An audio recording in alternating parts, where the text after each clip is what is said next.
a great basketball player, but again, an even better person and father. I introduce to you, which really needs no introduction to the Nova Nation, Alvin Williams. Alvin, thank you for being on the show. Thanks, brother. Thanks, youngin. Thanks for having me, man. It's a pleasure. It's a pleasure. Man, I'm so excited to have you on the show because, again, we hear this almost every episode in terms of the relationship that everyone has with one another at Villanova. There is no true disparity when you talk about different classes, different coaches. We're truly one family. And, we're going to get into, how we know each other, how we stayed in touch. But before doing that, I always like to start off. Tell us, here it is, you're right there in Philadelphia area, right? Yep. And Villanova, again, when you came, Villanova wasn't Villanova. You had all these other different schools that you could come to and go to. And you in AAU, you guys were it right there in that Philly area. I know I spoke with Jay Law before. I think, what was the story? There was an AAU team one time. It was you, Jay Law, and Rasheed Wallace. I know I'm missing a couple as well. Like, go ahead and talk about that. Yeah, we were. See, AAU wasn't as prevalent as it is now, especially in your time. Like, because I heard about your AAU squad, right? I heard about how dope y'all were. But our team was, we all came up in Philly playing in a league called Sunny Hill League. Mm-hmm. And Sunny Hill, that league started gradually putting talent together to play in certain tournaments. But all of the tournaments were local. We never traveled. We never did anything. So a lot of the other cities that had AAU teams, whether it was New York, Baltimore, Virginia, all of these, Boston, they would come and play us in our tournament. So our team was myself, Jason Lawson, Rasheed Wallace, Tyrone Weeks, Mark Jackson. We had a lot of people that came from that, you may not have heard of, a guy by the name of Kevin Slaughter, Mike Cassidy. We had a lot of players, Rondell Turner, Terry Johnson. I'm just naming names because there's a lot of players. But what happened was it was so much talent, they had to start breaking it down in grades. And it had to be like your sophomores, your juniors and seniors. And it so happened that Jay, Sheed, Tyrone Weeks, Mark, we were all in the same grade. Right. So we had a lot of size. We had guard play. And then actually Catino Mobley, who was a year before, but he went to prep school and came back and played with us. So we had a lot of talent, a guy by the name of Sean Colson. So we had a lot of talent, man, and that was it. But we never traveled, and we all stayed local. And then it became a brothership. It became a brotherhood. And those 5 players that I mentioned, we were supposed to be the top 5 seniors out of Philadelphia, and that was Sheed, Tyrone Weeks, Mark Jackson, Jay, and myself. Yeah, man, you guys were amazing. And all right, so you there, obviously you tearing it up on the high school unit, even though AAU isn't what it is, wasn't then what it ultimately ended up becoming. What made you choose Villanova? Go into that, take us through that process. John Haynes. John Haynes was somebody coming from Philly that, although we were close in age, and he was like a hero. John was somebody who was on the national scene, McDonald's All-American, and his style of play, man, was just something that I watched for a long time. And his brother actually used to cut my hair. So I met his brother before I met him, and he used to cut my hair, boop. And John Haynes was a guy that went to Temple first, and he transferred to Nova. And then my first time going to Nova, because I had no clue where Nova was. The first time, my high school coach, Coach Finnerty, was taking me to see Villanova practice. And I was like in 10th grade. Raleigh Massimino was the coach. And he's like, we're going to go, instead of practice today, we're going to watch Villanova practice. And I was like, I didn't ask my parents. I can't go there, man. That's too far. He's like, actually, Germantown Academy is 20 minutes away. So that was the first time I went to Nova. And really what attracted me, as well as John, of course, but it was close. I'm very close to my family. I love Philly, and I was close to my family. And it reminded me a lot of high school. Small private school where it wasn't too big, and it played in the Big East. So a lot of things just fell in order for me. And once again, it was close to home, and I felt like it was a good opportunity for me to play. Yeah, man, that I can that resonates with me when you talk about not too far. For me, it wasn't too far, but it was far enough because I was on Long Island.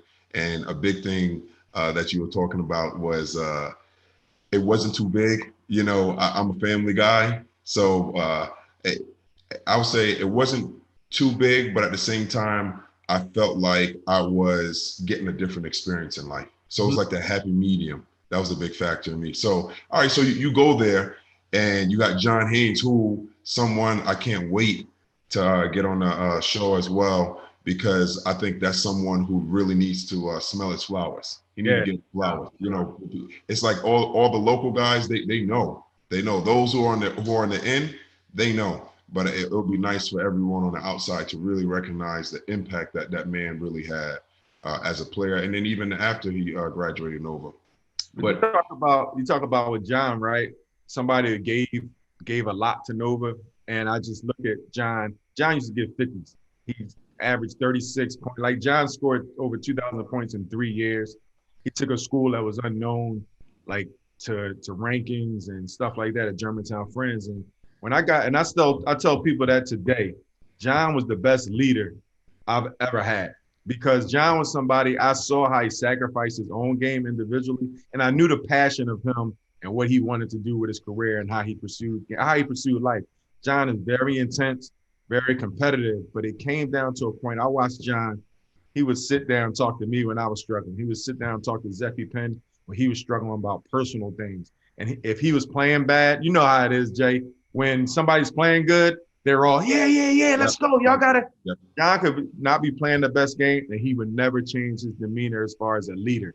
Like if he's playing well, if he's getting MVPs in the NIT, if he was hitting game winners against Florida, if he was leading us, he was the same way if he was hurt when he broke his foot his senior year.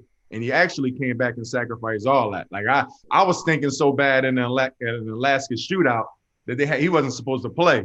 And they actually had him play. And he wanted to play anyway. It was a senior year. And he ended up breaking his foot later on that season, came back a little bit later and completed that season and led us to the Big East Championship and to the tournament. So he sacrificed his body. He sacrificed his game to be that leader, man. Like you're 100% right, giving flowers while they can smell it, because he definitely deserves it, especially from the Villanova crowd. Yeah. So we're at your freshman year. And we all have, no matter how good we are, no matter how tough we are, we all have that moment, that practice, that game where we step in and we say, "Oh, this okay, It's real. Yeah, it's real. Okay, I see. Okay, Big East. Okay. So take us through that moment for you." Man, the first day I stepped on campus, I ain't play a game. First day we had Jeff Watson, the strength coach, and I remember going to see Jay, and you got times. You got certain times, guards at this time, big this time, whatever our schedule was. And Jay was before me, and I saw Jay. Jay used to get these massive cramps, man. And you would see it poking out. Like you see his abs, but you see something on the side just poking out. And it was like a cramp. He's like, "Hey, I got a cramp." And I just remember him throwing up. And I had never lift weights in my life. And we're leaving the weight room. And I'm like, "What's wrong?" He got this thing sticking out his side and he's throwing up outside. And I'm like, "Yo, I'm about to go into that. What the hell am I about to walk into, man?" That was like the first time. So I said, "Damn, man." So that being up at 6 a.m. and it runs, me and Jay were roommates, being up there running 6 a.m., running through the neighborhoods, getting on the track. And then, the first practice, even open gym. I talked about John Haynes. John used to beat me up, rip my shirt. Like, it was just those type of runs where you just knew. And it was like one day you'd be like, "All right, cool." But then the very next day, so it was just something. This was the pattern. You get beat up, you lift, schoolwork, and you're like, "Damn, man, there's no breaks." Then the one day you have a break, might be that Saturday. Somebody may have showed up to a meeting 5 minutes late. So now you got to get up at 5:30 on Saturday too. So it's like, it's so far from high school. And I tell everybody, other than the transition to being a parent, high school or freshman year was the toughest thing in my life. It was the toughest. And I didn't even talk about playing a game of basketball yet. I didn't even talk about the Providence and the Georgetowns and how they were so brolic and beating us up. I didn't talk about that aspect, but just leading up to that. And it was the first time, Jay, I asked John, I said, "Yo, you ever think about quitting?" I played basketball my whole life, loved basketball my whole life. I would play for free, dude. And that was the first time my freshman year I thought about quitting basketball. Right. It was tough. It was tough. Man, I listen. I don't know what you're gonna say about this because you big bro. I don't know what you're gonna say about this. Shamelessly. I remember calling she was my girlfriend at the time, but my wife of 16 years now.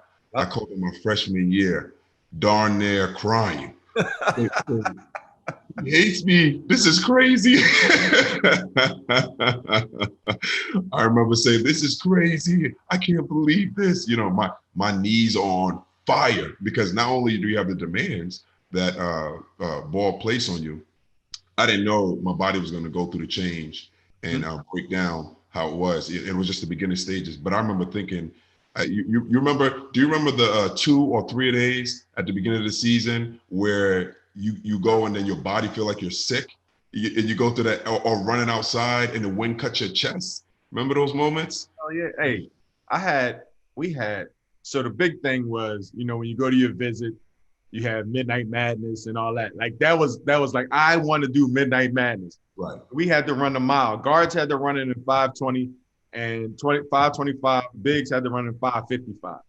And I could not get it. I was not a runner. Like I was, as much as I love basketball, and much as I love to say I'm mentally tough, as soon as I start running and that thing kicked in, I was ready to quit. Like I was ready to quit. You would have thought I was asthmatic, but I could not pass 5:25. Kerry Kittles, 4:30. He would run 4:45. John Haynes, 4:50. And I'm trying to run, man. I'm sitting there like, damn. So Lapis, Coach Lapp, who was another big reason why he did a great job of recruiting me. But he said, if you don't pass this test, you won't practice. Like you can't start practicing until you pass this test, and you can't participate in Midnight Madness. So I'm like, damn, man. So I'm like, all right, the last day. So we had Midnight Madness. And mind you, this is one of the reasons I wanted to come to college, the Midnight Madness. Right. So I had a coach, Coach Leonard. Every quarter, he would be at that spot of the track, letting me know if I was ahead of pace, behind pace. So I'm running. He's like, you're 15 seconds behind. So I got to sprint the straightaway. Then I'm a mess. So as I get around, which I know now, they weren't probably even timing it. I get around that last turn, man, that last quarter, and I'm running straight. And when I tell you, he's like 5:50, 5:22, 5:20, and I dive, right? I dive, scrape myself all up so I can get on the track. On the track. And when we got to the locker room, when I say I coughed, my lungs, I coughed for about an hour straight. I thought they were going to have to get the paramedics, man. But that run, oh, my God, man. I think that's the beauty of sports.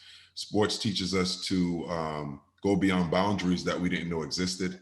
It teaches us to reach heights that we didn't know was there. It teaches us to, you know what? Sports would teach you to fly when you only thought you could jump. You know, it's that kind of thing. And again, you were part of one of the greatest eras in Big East basketball. And also, when you talk about the NBA, that window, that block when you came into the league, like when you were in college, before even getting there in the Big East, you had a guy that as a guard, you had to guard in Georgetown. You had a guy that was in UConn, right? Talk about, I know you have some AI and some Ray Allen stories. We're going to get to that. But before that, let me lead into this. Not because we're talking, this is before I even met you. This is before I even went to, actually, it's before I even went to Villanova. It was you, Chauncey Billups, you the main two. I can't even think of the third person. And I was a Patrick Ewing fan. But other than that, I remember, and eventually KG later on in my life, but it was you and Chauncey that I loved. And y'all were like favorites to my heart because people don't know my story outside of McDonald's All-American and everything else. But the point is, I had to be an underdog in all of life. You know, everywhere where I went, I was just tolerated to go there as a favor for someone else. And then I had to like prove myself. So I loved watching you guys. So with that said, I'm talking about these other names, but you were my guy. It was like you and Chauncey, you were the guys that I favored towards. But go ahead. What was it like playing against UConn and playing against Georgetown? Talk about those battles. Well, first of all, thank you, man. I appreciate it. You know, it's always love and always appreciate everything you respect and how you always handle yourself as well. But it was, I mean, I grew up watching the Big East. Patrick Ewing's, that you talked about, Patrick Ewing's, Alonzo Mourning, Georgetown was my team. You know, that was my team. But then having an understanding of Villanova too, you know, all these Dwight Wilbur and Right. Gary McLean's and Ed Pinkney's and he Doug Wet, like all these guys as well, man. I used to love a guy, Lloyd Mumford, like all these guys, but you know, Syracuse, Sherman. So I grew up watching the Big East, these games, Pitt, Jerome Lane, like all these guys. So when I got there, I was just like, damn, that was another reason of choosing Villanova. It was close and it was the Big East. But playing against those guys that during that time, man, Ray Allen, AI came in 2 years later, and I got a chance to play against AI in high school in the McDonald's All-American. Actually, we was on the same team in the McDonald's All-American camp. But I never heard of Ray Allen. He was surprised, like, damn, who's this dude? Like, I never heard of this dude. And he was so nice. So it was good. Like, UConn was the team. Donnie Marshall, Danielle Marshall, you know, I'm thinking Travis Knight, Brian Fair, and Ray Allen, and Deron Sheffer. Like, that was the team. It was a classy team. They played up pace. Kevin Ollie, they played up pace and all those things. And then you would run into a team, Boston College, who had Howard Isley, probably the most underrated guards that I like. He was a guy that you look, he had 25 points and take 12 shots or take 10 shots. So efficient and just played so smooth and calm. And then you start realizing, like, damn, like Howard Isley from Detroit played with Jalen Rose, Vashawn Leonard. Like, all these dudes was on the same high school team. Like, unbelievable. So the Big East, man, it was never a night off. It wasn't that many nights off at all, man. And then we were lucky because I got a chance to play alongside of Kerry Kittles, who was right there, if not above all of those guys, you know, at certain points. So it was a lot of talent, man. It was a lot of fun competing. That was it, competing. And you're going to these schools and you're going to these, you're seeing their fans. It was nothing like it, man. And it was one year, that year, that UConn won it, my junior year, where it was Syracuse had John Wallace, Villanova, we had Kerry, Georgetown had AI, and UConn had Ray Allen. And they were like the four marquee names, and we were all going to play each other like in the Final Four of the Big East. And that was something really anticipated at Madison Square Garden. So it was a good time just to being a part of it. Never being a big name, but just being a part of that, Jay, was just special, man. And just being able to compete at that level. So it was all good, man. I loved it. And like you said, I think that Big East, that was a good time for the Big East as well. Do you remember any specific games or any, because you talked about the four big names, right? That was carrying the schools. And then again, like you said, it wasn't like they were the only players on the school. I mean, Villanova had freaking J. Law and John Haynes on top of having to carry. But in every school had their guys. Do you remember two things I'm asked? Do you remember being in practice and being a guard too? If sometimes you had to switch on and you guard and carry, and you're not the one on the same team when I'm going against the practice squad. Do you remember certain moments where you looked, and even in your pride, saying like, "I'm that player too," looking at him, saying, "Man, that's different." Yeah. Once again, first running in Villanova, man. Like, I used to have this thing. I used to love Tim Hardaway's crossover, between the legs, and you move your shoulders and everything. And that was in high school. I could do that no matter what and get it off. So first time I'm playing, I see Kerry. And Kerry, he wasn't like well known at this point. He had a good freshman year, and going into his sophomore year, it was like, all right, that's Kerry Kittles, whatever. I'm Alvin Williams. The attention they give you in high school, I mean, you know how it is. They love you when you're in high school. You get there, you're starting all over again. But in my mind, I'm still Alvin Williams, and I got confidence, and I'm gonna come and I'm gonna pull my move out. And I remember trying to pull that move on Kerry, and I rarely got ripped. I got the people get the ball stolen, but not like that. He took it from me. So now I'm chasing him, and I try to block his shot layup. He go, and he's like, and I'm realizing I'm coming down. He's still going up, and I'm seeing like, damn. And that's not. It wasn't. I don't know who was the top player in the NBA. I mean, in college at that time, it wasn't the top player in college. It was Kerry Kittles. I'm looking like, all right, Kerry Kittles, whatever. And when he did that, I never forget. I went back home. My cousin lived in the projects down in North Philly, and I went back. I was like, yo, it's this dude named Kerry Kittles. Like, that's it. He's like, who? I said, yo, Kerry Kittles. And it was just from that one move. Like, he shut me down on defense, and he did something on offense that I've never witnessed. Like, never, ever. And I played with Rasheed Wallace. I've seen people dunk and all this, but when he did that to me, never. And I tell you this, I never tried to cross him over again, and I never. So he changed the game for me. He changed, like, seeing Kerry in person and how I didn't know much about him from a reputation and all that stuff. And it was like, damn, if he's doing this, what about the people that you hear about? But those are the people that are so silent that Kerry Kittles have to earn and grind. Like you said, it's real different. Okay. Made me put my go-to move in my back pocket and never pull it back out. Right. One of those guys, coaching now, being on the other side of the bench. I know when you get those kind of defenders, you say, look, don't play with the ball. Don't play. Make the move and get off the ball. All right, don't play with it. Don't, because once he sit on it, he's gonna take that. Yeah. And that's how I knew how tough AI was, because I knew AI was tough, but I saw him cross Kerry and leave Kerry standing in half court, and he's going down finishing. I'm like, damn. Now I knew when I pulled my crossover, how he took it. AI pulled that cross, and he had Kerry almost hop out of bounds that one. And Kerry was a great defensive player. That's why I was like, AI is different. So you start measuring people when they playing against other people, pulling out moves. You're like, okay, yeah, this thing is different right now. You know, speak on this part, because when it comes to the next guy, Ray Allen, right? A lot of people don't realize, they talk about how great of a shooter he was. Ray Allen did more than shoot. I remember he said he will dunk you so fast. Matter of fact, he wanted to go to the rack. For someone who could shoot so well, he was always on attack mode. Do you remember that, especially in college? Hell yeah. I remember first when he got my attention, Ray Allen was driving to the left. Ray had big hands. He had big hands and big calves. Ray Allen, he's dribbling with the left hand. He never touches with the right hand, and he picks up with the left hand and throws a cross-court pass with his left hand. And I'm like, damn, like, as a freshman, to me, that's special. Like, those are the little things. Like, damn, he just, like, I'm trying to finish a layup with my left hand. He just picked it off and just threw it left on the money.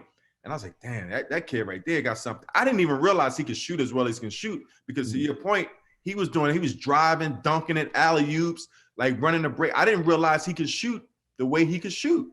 Right. And he was doing all those things, man. He was dunking on you. He had a wicket behind the back. He would go hard left and put it behind his back, quick, finish, dunk it. So Ray had it all. Like, he was special with it. And then the shooting just went to another level. Like, that's just him taking his game to another level. We played in the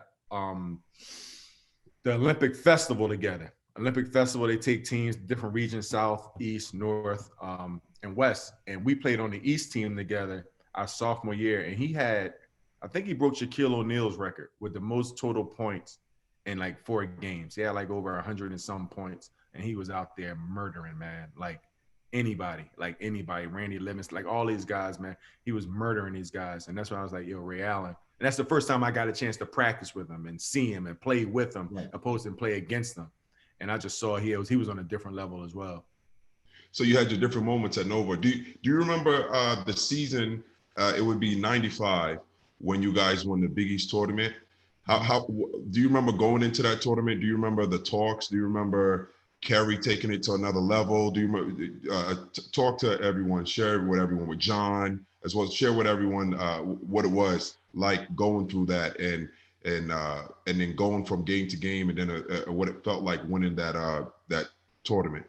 Honestly, man, that was the most up and down season that I had. That was my sophomore year. And you come in there with your sophomore jinx or whatever, your sophomore slump. But I think it comes in there because your expectations are so high. I came in there and I mentioned John had a stress fracture in his foot. He had a fracture, like a hairline fracture or something in his foot. He continued to play, and I was starting, and I wasn't playing well. And John came back early, ended up breaking his foot, and I got benched. I was, my grade academics was poor. Coach Lapis was on my case a lot, in off of the court and on the court. And it was just one of them things for me, emotionally, I was going through a lot. like just trying to figure it out. I'm not playing well. But at the same time, we're winning, but we're not playing as well as our expectations because we had just won the NIT the year before. And so happened, Coach Lapis brought me into the room and he killed me, yelled at me. Like we beat Florida. John hit the game-winning shot against Florida. And I never forget sitting in the air. I know I'm telling these stories, but it takes me back. But we were sitting in the airport and just being a young kid, immature. We had just beat Florida on CBS. I wanted to play. I didn't play much. And I remember being in the airport pouting after a win. Like right. It's the most selfish look that you can ever actually have when you're pouting after everyone else is happy, talking about it. My main man just hit the game winner, his senior highlight for everybody.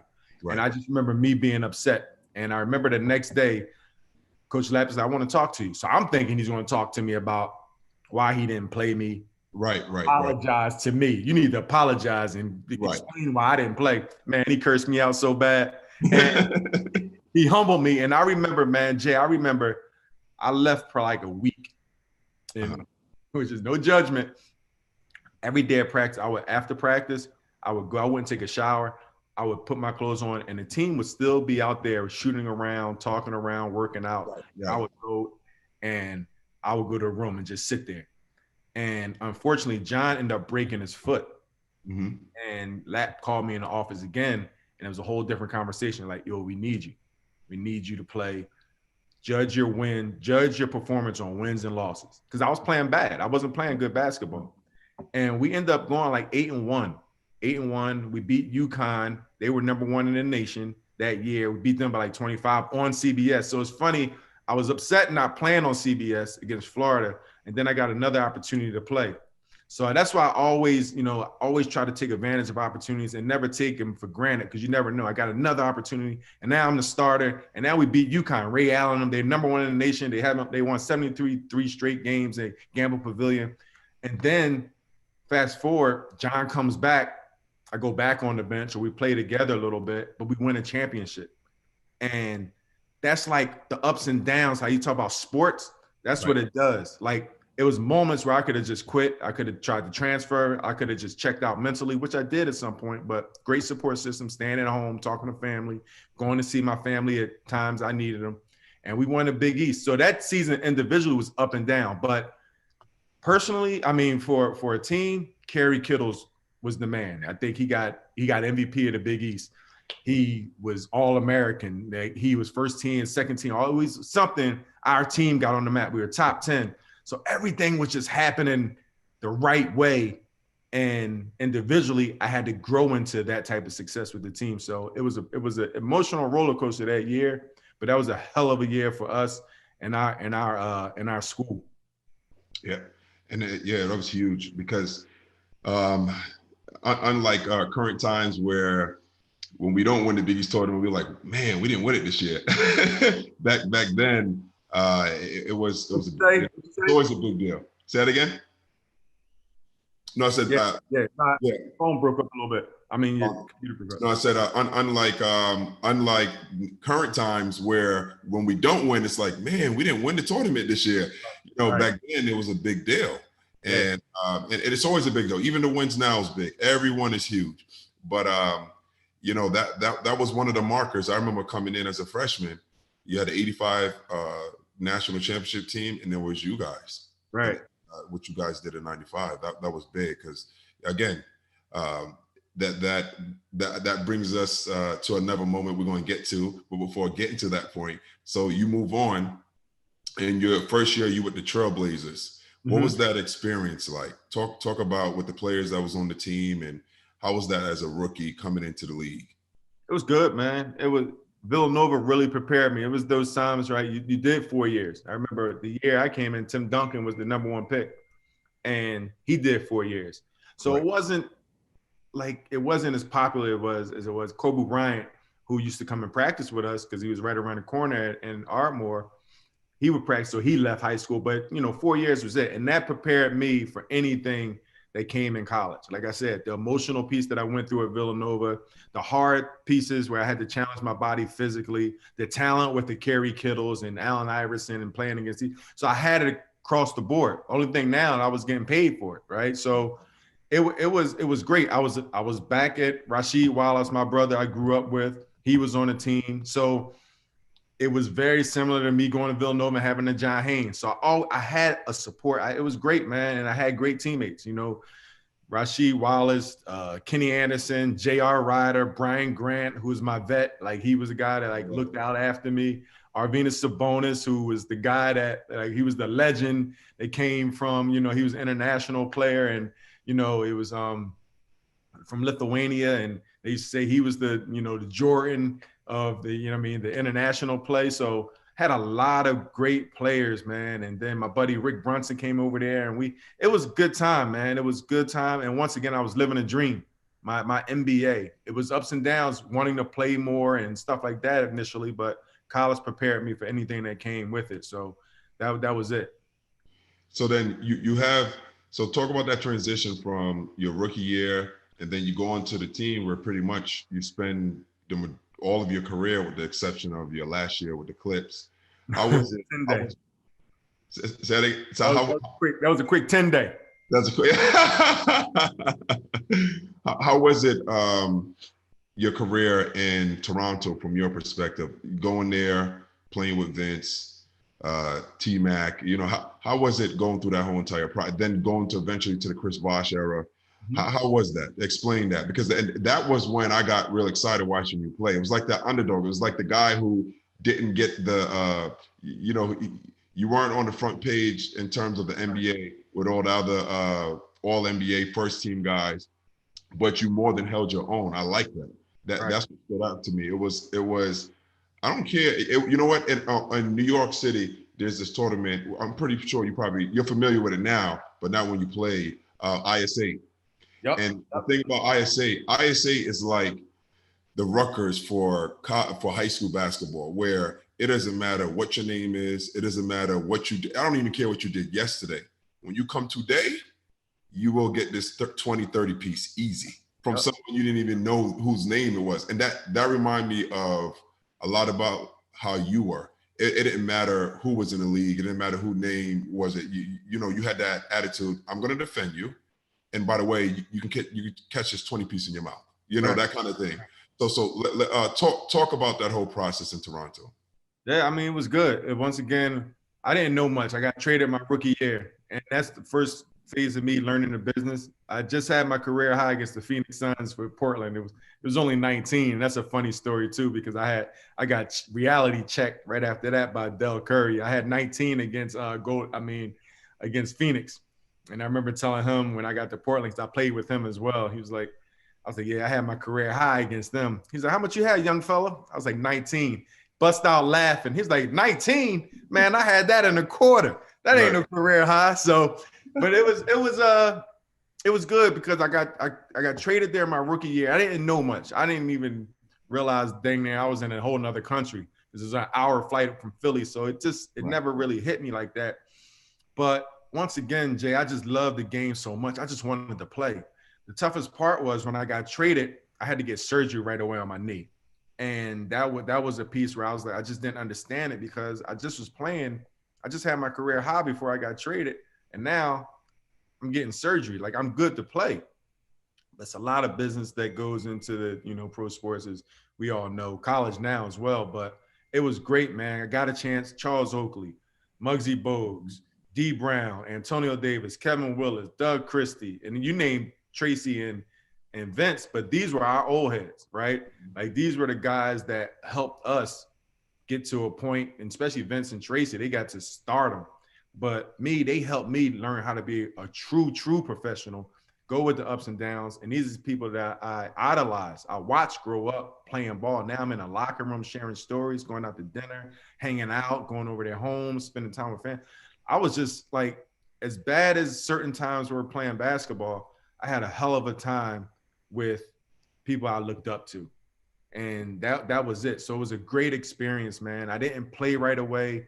I was going ups and downs. I was benched. I was traded. I was sent back. I had surgery. So I had so many things in a small period of time that, I was supported by my teammates. And then it flourished. Lenny Wilkins came. I was coached by a Hall of Fame coach, Hall of Fame player. And he gave me all the confidence that I needed. He gave me opportunity and confidence. And there was two coaches that did that. Mike Dunleavy as a rookie in Portland, and Coach Wilkins, he gave it to me in Toronto. And that's when I started taking off a little bit. And that was the best time. Then I still go back to Toronto. It's a beautiful city. It's something that shows me still a lot of love. I still have a lot of different opportunities where I do media and stuff there. But that stint from 1999 to 2007, 2006, 2007 in Toronto was one of the best times of my life. How was that? You got to tell me, how was it being in practice on a road? Because with Charles Oakley, because I know he ain't a quiet. I can't see him being a quiet guy. You know, someone who has a small presence. He's a big presence guy. He's a leader. How was it being with him? Like what did you learn with him being your vet? You know, coming into Toronto. No, it was good, man. Like Charles Oakley was somebody that, you know, he, as hard-nosed as he was, true professional. And at that stage of his career, he never missed a practice. He never missed a game. He never did anything. He was, I don't know how old Oak was, but he's been through the wars. And if anybody could have missed the practice, if anybody could have did something like out of turn, out of pocket, it could have been him. And he never did. He challenged us. He would go to the media.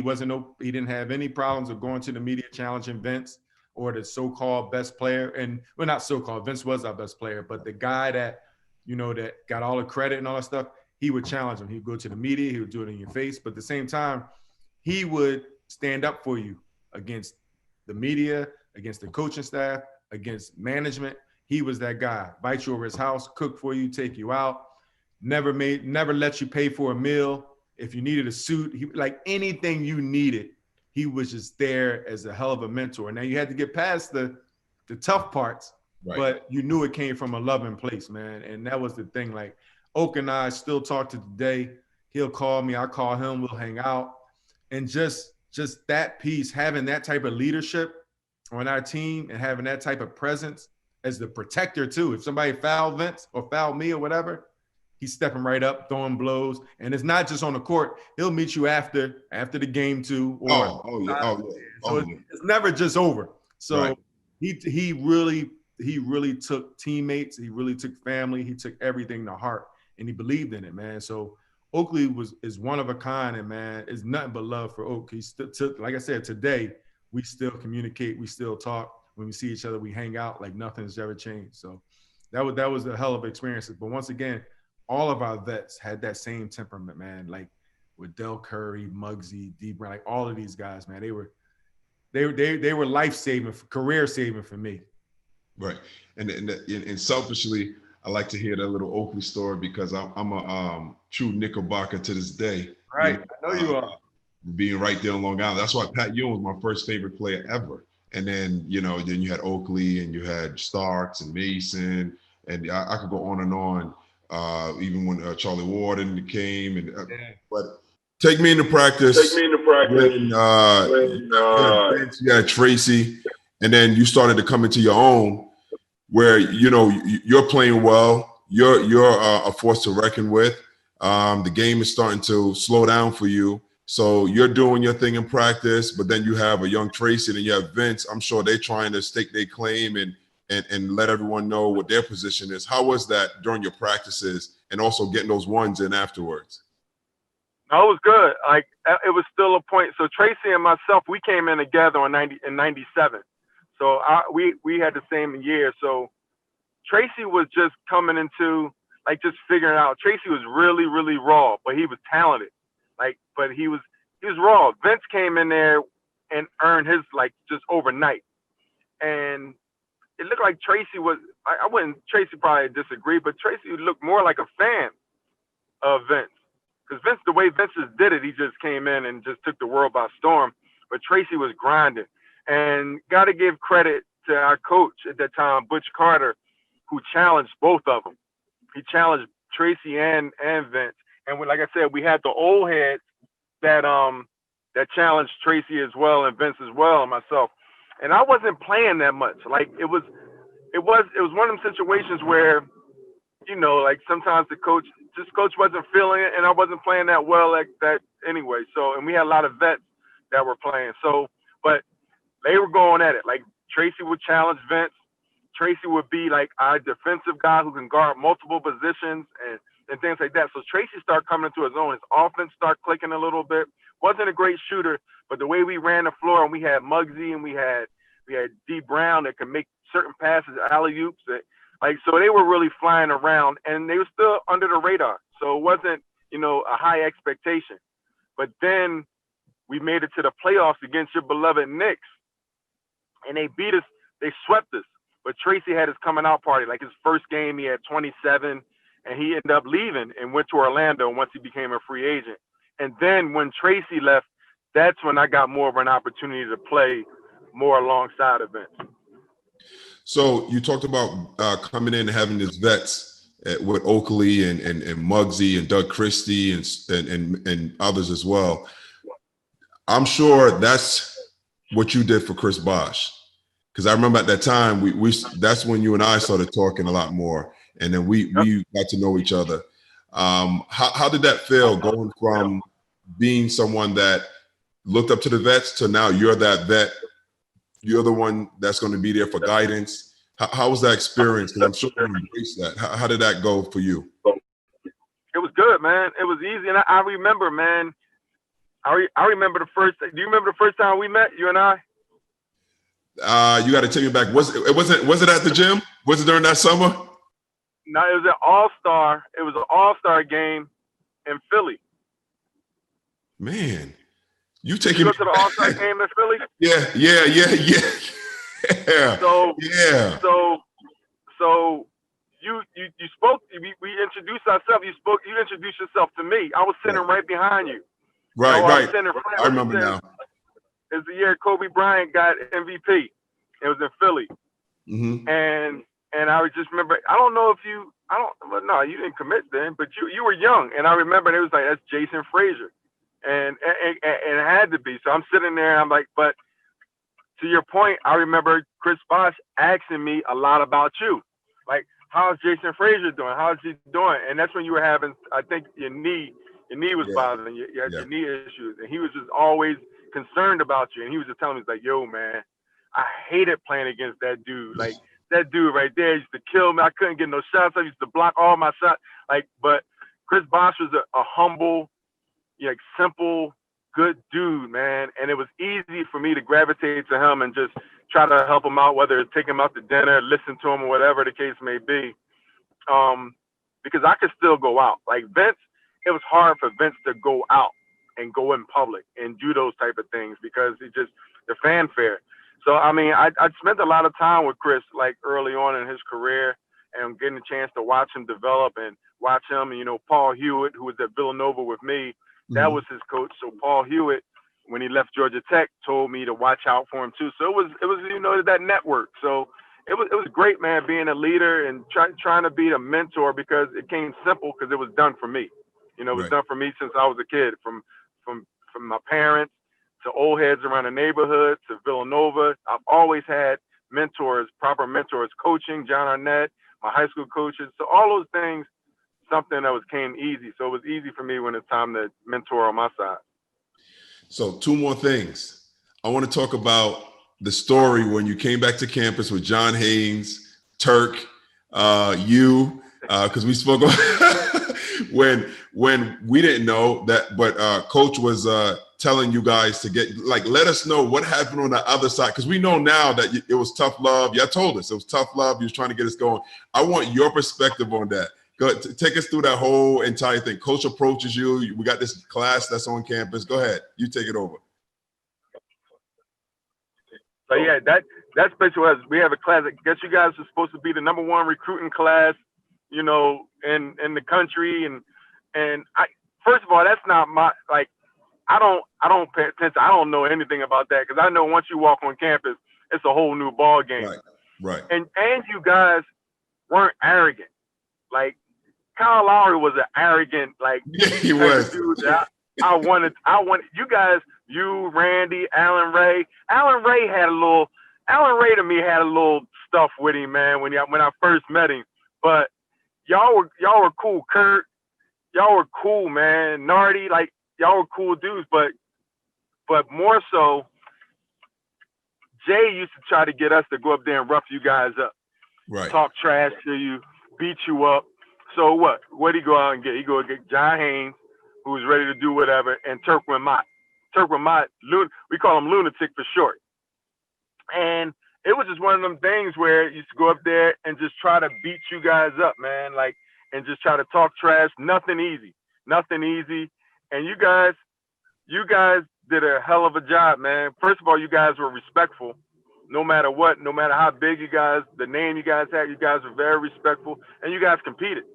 And you guys made sure that I knew my career was over because I couldn't guard none of y'all. And the way y'all used to just compete and the camaraderie that y'all had. And once again, to me, it just let us know, like, Villanova's coming again. Like, they had some down years, but they were coming again.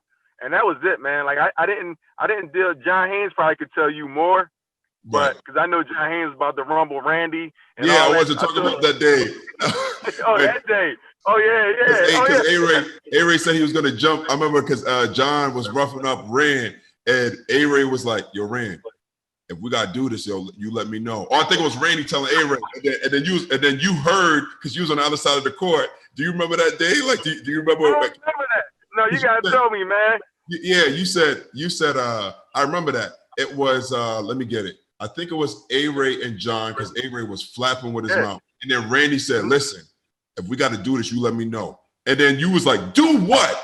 Do what?" And then you was like, "Yo, John, listen to these little young bucks talking about they're gonna jump somebody." And then Turk was like, "Jump who? Jump who?"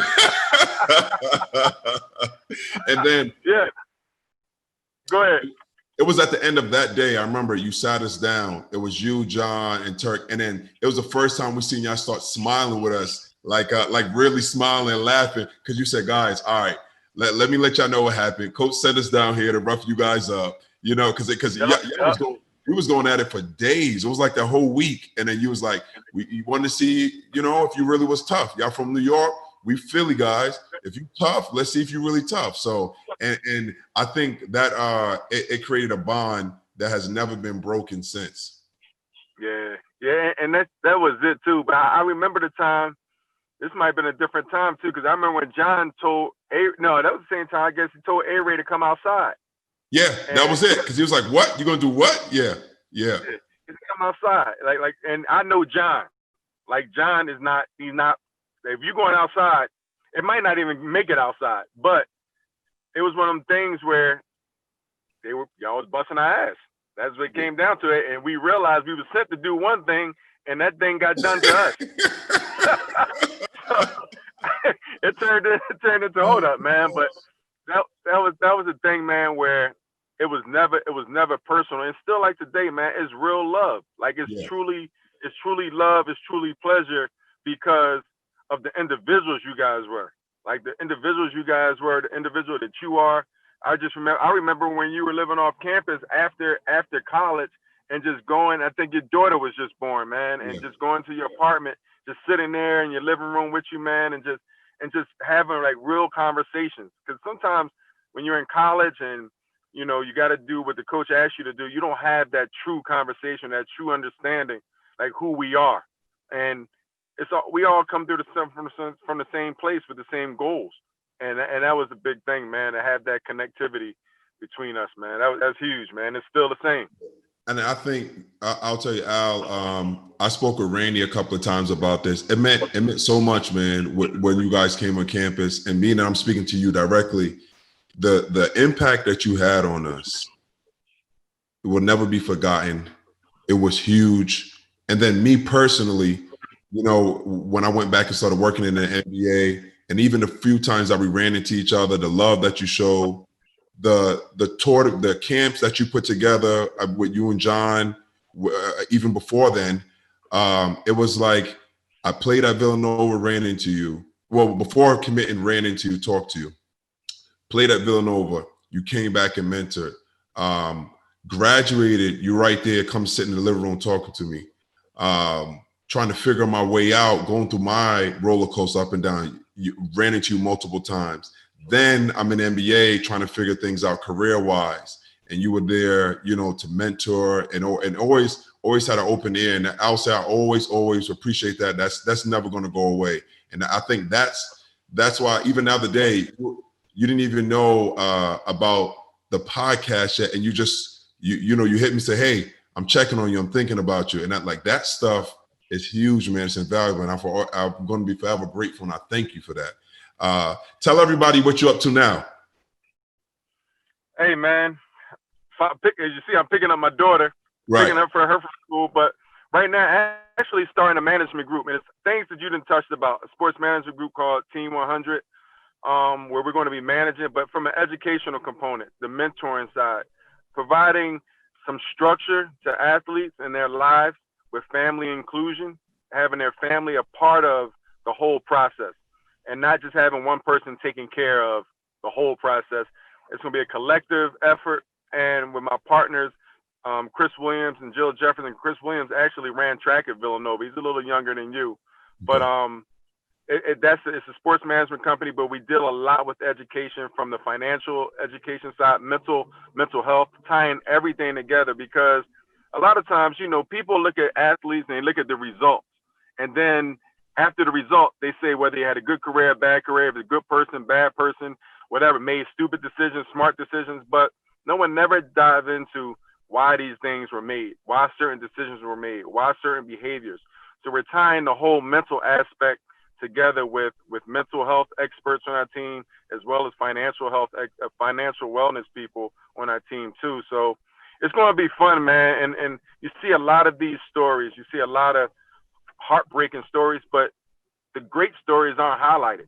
The great stories aren't highlighted as well. So it's highlighting everything, but really helping an athlete manage their day-to-day, as well as the business of the sport and the business of their lives, and including the family as well. So that's a piece of that's the company we're developing. It should be ready to go in the next week or two. We're launching our website on Friday. And we also, you know, going to universities, talk to athletes about things, about the financial piece, the mental piece, you know, career transitioning. That's another piece that people don't understand, that the transition from doing something you've done your whole life to going into a world or industry that you may not be comfortable or knowledgeable about, that mental preparation and that preparation overall is something that's very, very challenging. So we try to provide resources, provide our network to help people transition smoothly or more seamless as they can. So it's a holistic approach, 360 approach, dealing with all athletes and their families. That's great. And so everyone can hear it again. What's the name of the company? It's Team 100. Team 100. Yep, it's Team 100. And I'll give you more information about it. And I'm definitely going to be, because you're part of the resource. So, I mean, you're part of the network as well. And it's people, it's not just for athletes too. It's like, I want to extend my network, and I've learned how important networks are, developing networks, and I want to extend it to people that need it, people that want to, you know, share it with others, and as well. So it's Team 100, and that's the approach that we're taking. All right, guys, all the fans and all the listeners of Blueblood on the Mainline, we had our great Villanova legend, Alvin Williams, who took time out of his day to be with us, to share. And again, for those who can use the services, Team 100, you have the right individual and individuals behind it that will get you as an athlete or your loved one who's an athlete, the care, the guidance, and the leadership that they need. Al, we end this show one way and one way only. I'm going to start it, and you know how to finish it. Once a Wildcat? Always a Wildcat. Bees up, baby. All right. I see you. Hey, I'm sorry, my attention, whatever, with my daughter. I'm trying to pick her up. It's all new with this COVID stuff and different protocols. But I wanted to say one thing, man. I love you to death. I'm proud of what you're doing, man. And, you know, anytime I can be a resource as well as you are for me, I know we're here for each other, man. So I really, truly appreciate it. And anything you need, man, you know I'm always here, dog. Appreciate it. Love. Yep. Love. All right. Take care. All right.